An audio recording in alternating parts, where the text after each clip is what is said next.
Merci pour l'invitation et merci de votre présence.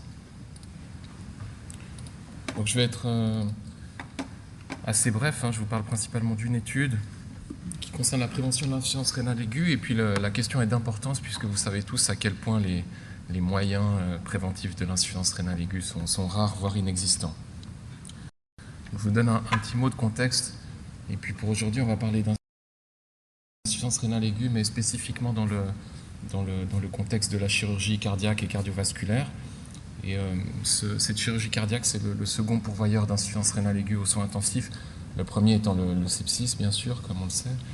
Puis les patients qui ont une chirurgie cardiovasculaire, il y a la moitié d'entre eux qui vont développer une insuffisance rénale aiguë dans les suites hospitalières.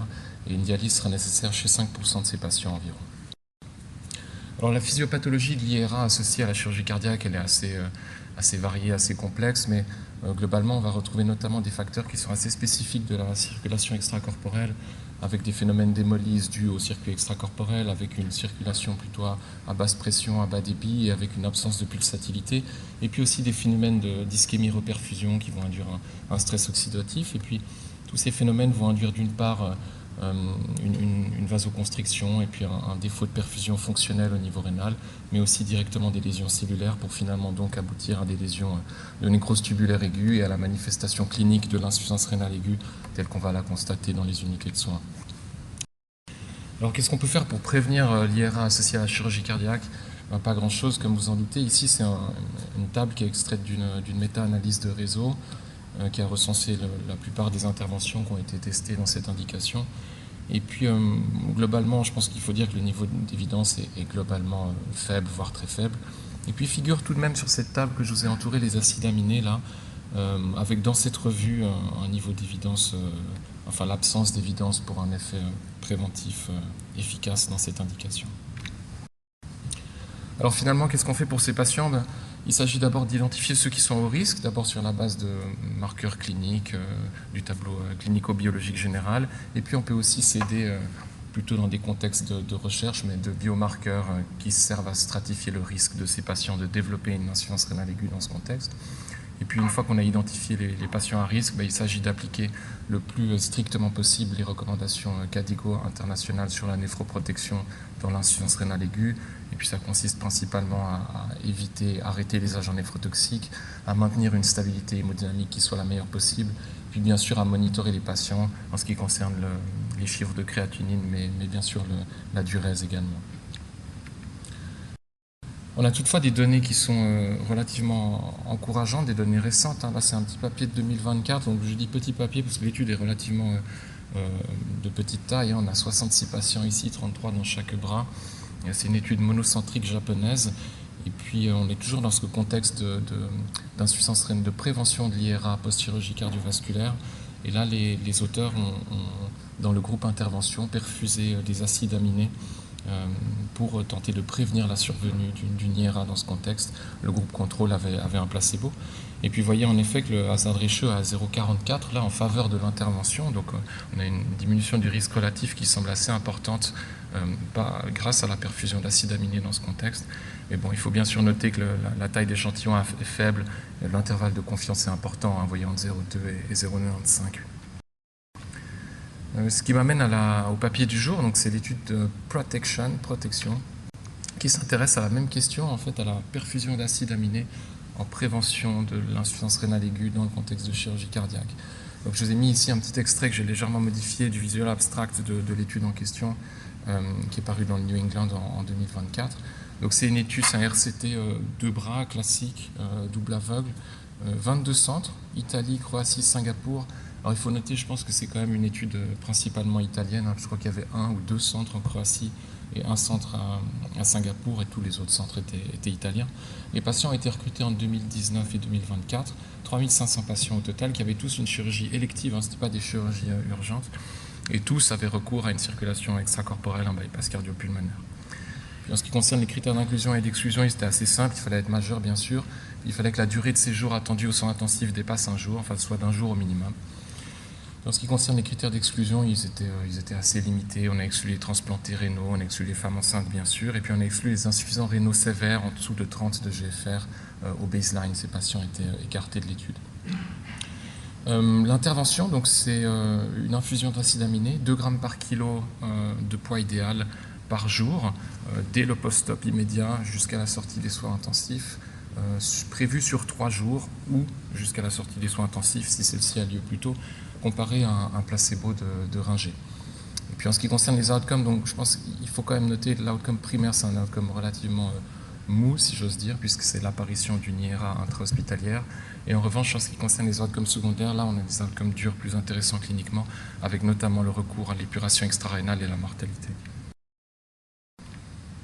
Alors là, j'ai mis un extrait de la table 1, je ne l'ai pas mise en entière, parce qu'il y avait un nombre important de variables, mais ça vous donne une idée des patients. Donc l'âge moyen est de 66 ans, avec 30% de femmes uniquement, un BMI de 26 kg par mètre carré. La créatinine préopératoire est de 0,96, c'est des milligrammes par décilitre, donc ça fait à peu près 80-85 micromoles par litre de créatinine, donc une fonction rénale relativement normale en moyenne. Puis en ce qui concerne le type de chirurgie, eh bien on a à peu près un tiers de pontage aortocoronarien, un tiers d'intervention sur la valve mitrale et un tiers sur la valve aortique. Ça, c'est l'intervention elle-même. Donc, à gauche, c'est en fait la solution d'acide aminé qui a été perfusée. Donc, vous voyez qu'il y a un certain nombre d'acides aminés qui sont contenus dans 1 litre de cette solution. Et puis, à droite, j'ai simplement mis un extrait d'une autre table pour indiquer finalement que moins d'un quart des patients au total avaient reçu cette perfusion pendant les 72 heures qui étaient initialement prévues. Et pourquoi? Parce qu'en fait, simplement, la plupart des patients quittaient les soins intensifs avant cette limite de 72 heures et donc ne recevaient pas la totalité de la dose qui était prévue dans le protocole initialement. Mais c'était pareil toutefois dans les 2 bras. Donc ça, c'est l'outcome primaire, la survenue d'insuffisance rénale aiguë intra-hospitalière.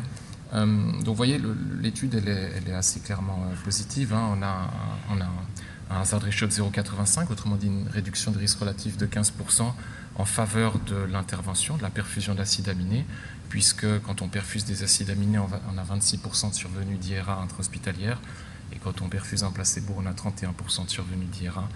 Donc vous voyez la courbe de survie de développement d'insuffisance rénale aiguë qui vous montre assez clairement que l'intervention est efficace pour l'outcome primaire considéré. Donc, maintenant, bien sûr, ce qui est intéressant, c'est les limitations, comme souvent dans ces études. Donc la première que j'y vois, c'est le fait que l'outcome primaire, finalement, on peut le considérer comme un outcome composite, parce qu'on a parlé d'insuffisance rénale aiguë, mais on n'a pas parlé de stade d'insuffisance rénale aiguë. Et puis si vous regardez un petit peu le détail, si on prend le nombre d'événements, par exemple dans le groupe intervention, vous voyez qu'on a eu 430 insuffisances rénales aiguës de stade 1, et seulement 15 de stade 2 et 29 de stade 3. Et puis bien sûr, on sait que pour nous, néphrologues, ce qui est intéressant de prévenir, ce sont les insuffisances rénales aiguës de stade avancé 2 et 3, puisque ce sont elles qui confèrent le pronostic le plus sombre au patient. Que le patient fasse une insuffisance rénale aiguë de stade 1 transitoire, en général, ça n'impacte pas beaucoup le pronostic des patients. Et donc l'outcome a vraiment été drivé, conduit principalement par la survenue des insuffisances rénales aiguës de stade légère, si j'ose dire. La deuxième limitation, c'est les outcomes durs qui étaient préspécifiés comme outcomes secondaires.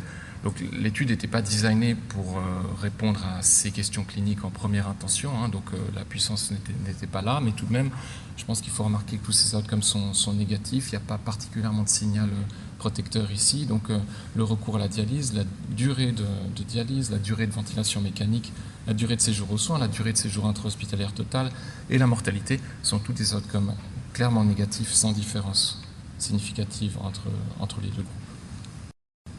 Troisième limitation, j'ai mis le suivi à long terme. Alors, ce n'est pas du très long terme, mais on a quand même des créatinines sériques à 1 mois, 3 mois et 6 mois qui sont, elles, tout à fait comparables dans les deux groupes. Donc, on n'a pas de signal qui nous permette de dire qu'à 6 mois, on a une fonction rénale qui serait un peu meilleure dans le groupe intervention. Au contraire, il n'y a aucune différence ici. Et puis, la dernière limitation, qui est peut-être, à mon sens, la plus intéressante et la plus importante, c'est simplement la physiologie rénale et la notion de réserve rénale fonctionnelle. Donc à gauche, je vous ai illustré ce concept. Quand on possède 100% de sa masse néphronique, eh bien on a un certain GFR qui est entre 100 et 120 ml/min, mais on est capable, dans des conditions de stress, d'aller augmenter ce GFR, d'aller recruter une certaine réserve rénale fonctionnelle pour l'augmenter jusqu'à 150, 180 ou même 200 ml/min. Ça, c'est la situation physiologique. Et puis on sait par ailleurs, sur la partie de droite ici, que lorsqu'on cherche à mesurer cette réserve rénale fonctionnelle, eh bien on se rend compte que les patients qui ont peu de réserve rénale fonctionnelle, en rouge là, développent plus facilement une insuffisance rénale aiguë post-opératoire par rapport à ceux qui ont une bonne réserve fonctionnelle en vert et qui ont moins tendance à développer une insuffisance rénale aiguë post-opératoire.